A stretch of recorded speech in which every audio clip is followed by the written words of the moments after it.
first thing that I'm going to do to help her out a little bit is ask her to get soft right there. If I can get her head down and get her soft vertically right here, then it's going to do so much more for lateral softness. You know, if her head's stuck up in the air and I try and get her soft laterally, it's going to be this big thing with a lot of pulling where she's going to drop it down. But if her head's already down, she's already softening to her halter and lead like this. I'll rub on her right here too to make sure she's not anticipating, but she's already softening right there. And when I step back and ask for that lateral, I'm going to take a couple steps back, add pressure, and then just hold. And right there, she's going to need a little more pressure coming out of this to start to teach her to look for me. And then I'll change side. But this is going to be real good for her because one, it's going to work a lot on softness, you know, softening her head down vertically and then softening her head laterally, where sometimes she wants to pull. And it's also going to work on, she's going to lose me for a second as she turns. You know, she turns her hindquarters completely to me. And you can see right there, as soon as she wasn't paying any attention to me, she kind of looked off and she quit moving.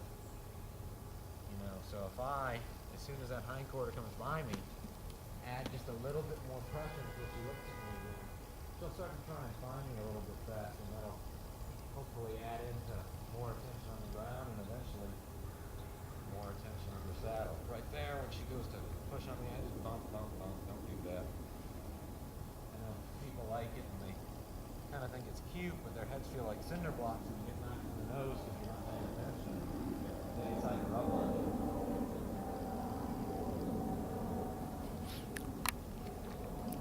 Now, is that a bad thing when she does it, or is it just, or is she playing, or just? I don't know. She's itchy, or you know, whatever it may be. It's not very respectful to me. She probably, you know, if she's out in the field or something, she's a trigger or post. I'd like to be a little more important. Mm-hmm. You hardly ever see horses rub on one another like that to scratch. And like I said too, you know, they weigh a lot. They got a lot of muscle in their necks, and their heads are pretty bony. And if you're not paying any attention, you're standing over here doing something, and she decides to rub on you and not see the nose or something like that, it's not very pleasant. So as a general rule for me, I just kind of say, no. I can, you know, if I think you're itchy, I can reach out and rub on you, but you can't push on me. She can't add pressure on me, but I can put pressure on her.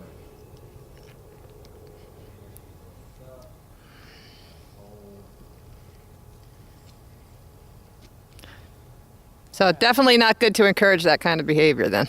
No, I don't. Like I said, she'll go to, and it's not like she's, you know, it's not like she's a Mustang and she hasn't been handled and, you know, you really want to do a lot of rubbing and if they get a little overly confident with you, you're not too worried about it, so you can always back it up real quick. She's comfortable with people. She's not worried about me.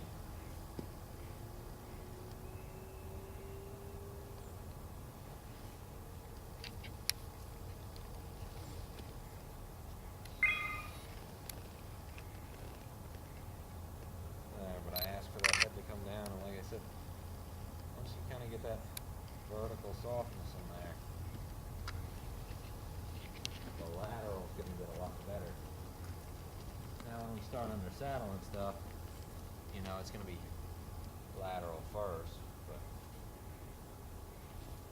right here and now we can go vertical, and I'll even ask before I'm going to have her turn. I don't want her to anticipate every time I ask her to drop her head, you know, you're turning. I want her to think, okay, drop my head because he's asking for me to lower my head and soften this halter. And then I want her to think when I'm asking her to turn, okay, pressure there. Look for the right answer. There. That's pretty good. I'm going to check the time real quick. I use a cell phone to do it. I'm not getting texts or anything. No worries. We got a little bit more time. Work on a few other things. One thing that I like to do, which I think will be good for her, but it might be a little difficult for her in the beginning, is ask a horse to walk off. And this is important because it plays into sensitivity, you know. Sometimes they get a little dull or they get anticipating that they need to trot around. And if you can ask them to walk off, you know, and really just kind of use just barely enough pressure to get them moving, you can kind of tell that they're paying attention and they're getting pretty soft for you.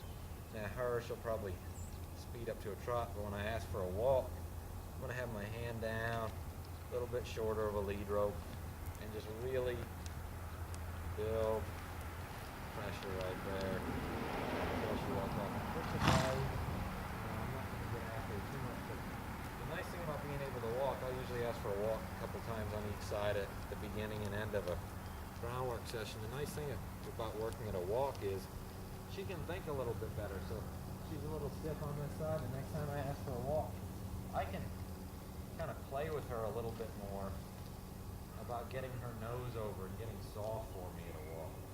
Better than I can at a trot or a lope because she can think. I'll ask again right here. And she's pulling. I just wait. And she says, okay. She says, this I can do. Being that she's pulling on me a lot less here at a walk, I can bump on her nose a little bit more. Where if I was at a trot or a lope and I really kind of bumped on her nose or gave her a quick tug on this lead rope, she'd probably stop. Here at a walk, though, because it's easy for her to keep going, instead of stopping, I can get that nose to come in a little bit.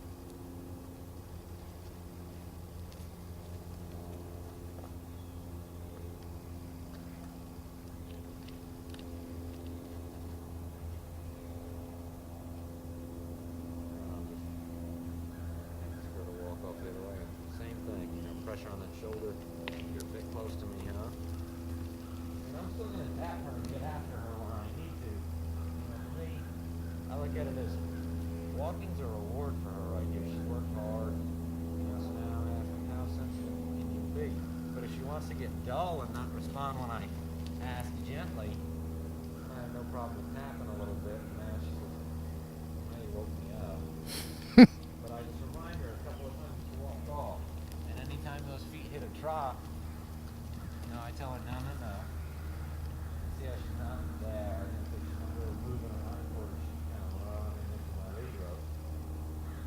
I can stop her for me to stop right on her. Set on my hind quarters a little bit more. And right about there, before she gets herself into trouble and suddenly decides she needs to trot, I'll say, good job. Stop right there. Pay attention, think, and she's doing these things pretty well.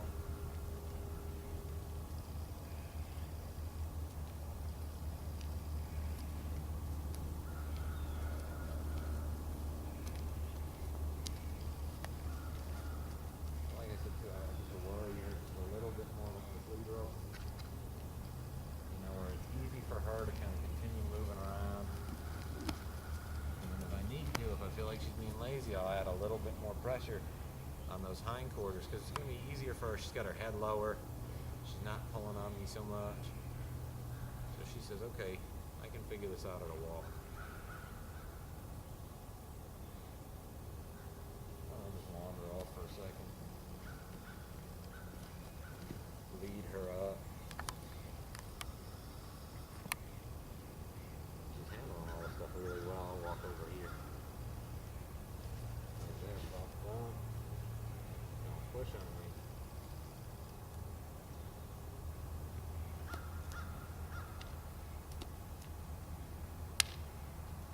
I'm just going to finish up with swinging this overhead a little bit, slapping the ground with it.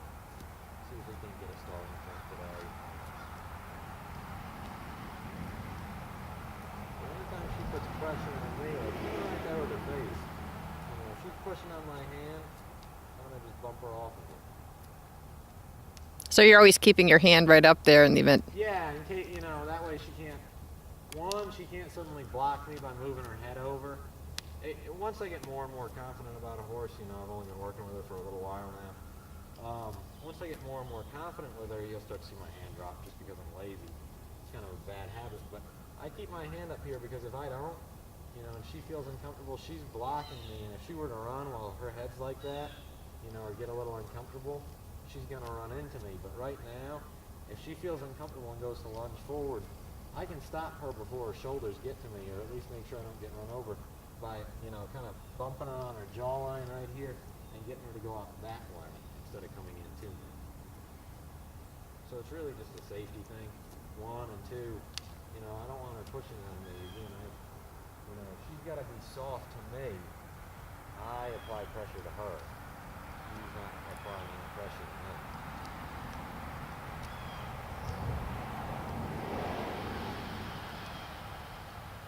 Because if she pushes on me when she's leading me, if I push on her, I'm kind of leading her on. But she's real quiet about this, so we'll see. I don't know if she had this done, but I start off just once. I'll do that a couple of times. I want to see if I can keep her thinking here. Instead of getting her uncomfortable and getting her thinking, she needs to move around. Now, generally, they all will kind of need to move around, and when they do, I just keep going.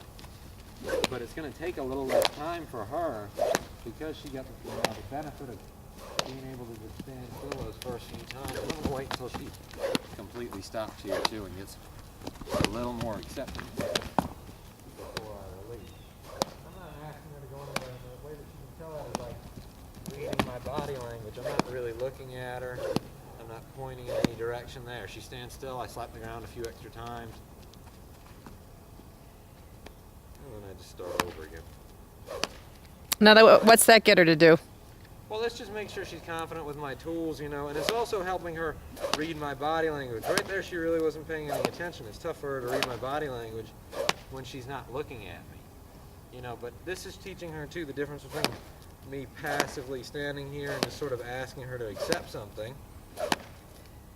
whatever it may be, and me actively looking at her and pointing somewhere and clicking to her and asking her to go somewhere.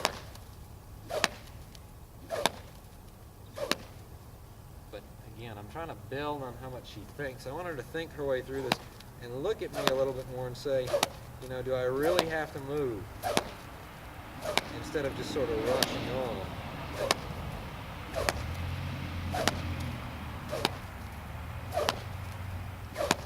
Or if you want to crack whips off of her, really anything. Any kind of exposure that you can get where she's going to think, the next time she encounters something like this, whether it's a plastic bag or something that makes her nervous, you're going to start building those pathways in the brain to, okay, think before I just react to something. Mm-hmm. And double check with me, your handler, your rider, before you spook and run off and stuff like that, Make sure you absolutely have to run around. Don't expend any energy when you don't need to. Mm-hmm. There, and she's loosening her jaw.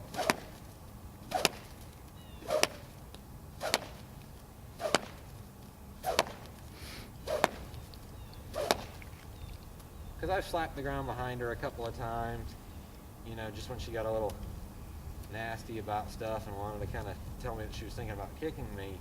I told her to get moving forward, with that string. So I want to make sure she can differentiate between when I'm asking her to move using that string and when I'm just